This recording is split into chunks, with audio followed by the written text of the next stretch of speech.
The Day the Earth Blew Up, a movie where Daffy, Porky, and Petunia Pig team up to stop an alien invader, played by Peter MacNicol, from taking over the world with mind-controlled bubblegum, is a movie I've actually seen twice in a row, because the first time, probably because of the kid who wouldn't shut the fuck up and his granny not doing a fucking thing about it, I noticed the flaws more than strengths that made the movie feel like an insult to original Looney Tunes. Thankfully, a friend of mine wanted to see it, so I took my anger into account of whether I actually disliked the movie and gave it another chance.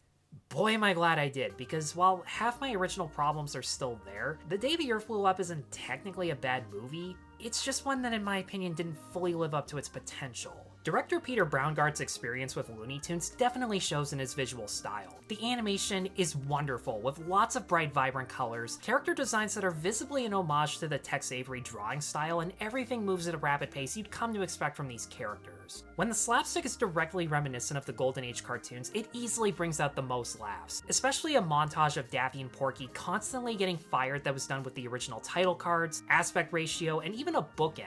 A slow-motion montage of their adoptive father that was so overblown and melodramatic, it was impossible not to laugh at. And my favorite part of the movie, an action scene between Porky and Petunia set to REM. And you know exactly what song I'm talking about.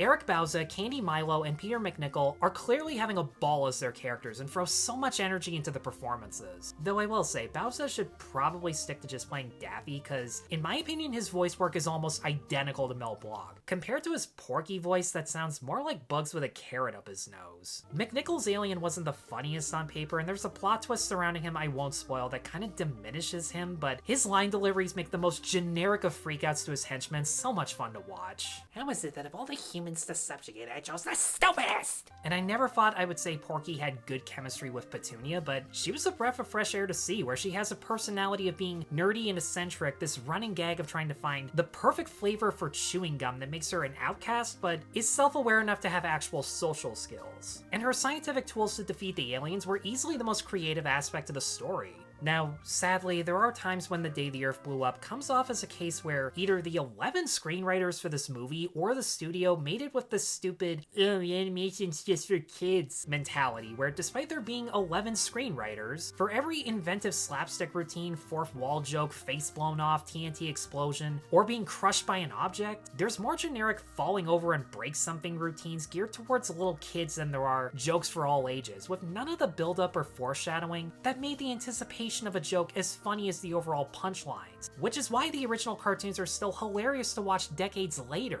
And some of the dialogue is so spoon-fed, repetitive, and forced down your throat as if we seriously can't tell what's supposed to be funny about it. This should be more than enough money. That isn't even close to enough money. But please don't be doing something crazy. I'm not doing anything crazy. That duck is doing something crazy. As much as Petunia complains about her workplace being so generic and corporate, half the comedy in this is every other kids movie or TV show with no sense of irony about it. But my biggest problem is, by appealing more to kids than all ages, these characters are kind of toned down, almost in an attempt to have an actual plot about the value of friendship and character development between Daffy and Porky, which in my opinion goes against what made them a good duo in the first place. Daffy's no longer a despicable egotist looking for glory or an unhinged prankster who never wins because he's too selfish to learn his lesson. In fact, from the very beginning, he's a nice, loyal brother-like figure to Porky. So since his biggest flaws, the very reasons you laugh at him every time his face is blown off, are completely gone. Whenever he causes an accident or gets hit over the head, you don't feel as much for him because he's done nothing to earn the joke. They try to make him the original unhinged version, but half his shenanigans are just random shit for the sake of it, without it actually relating to what's happening on screen.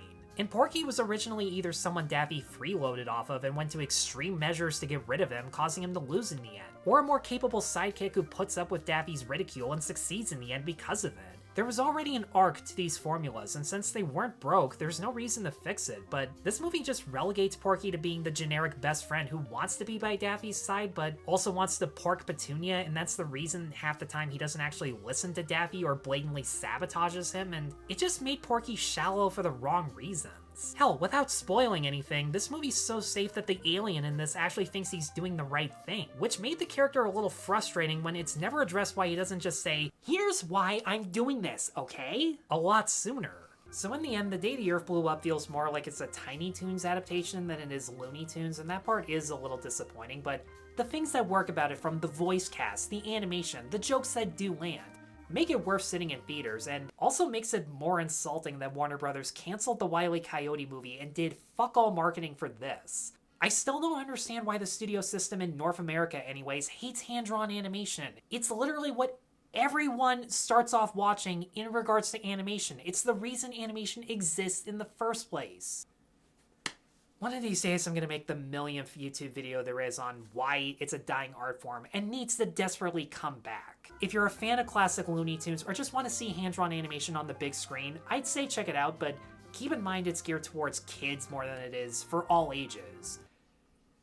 Maybe that's the reason why hand-drawn films get the shaft. In any case, guys, thanks as always for watching. Let me know in the comments below what you think of The Day the Earth Blew Up. Be sure to like and subscribe, check me out on Patreon and buy me a coffee, and I'll see you all in the next review.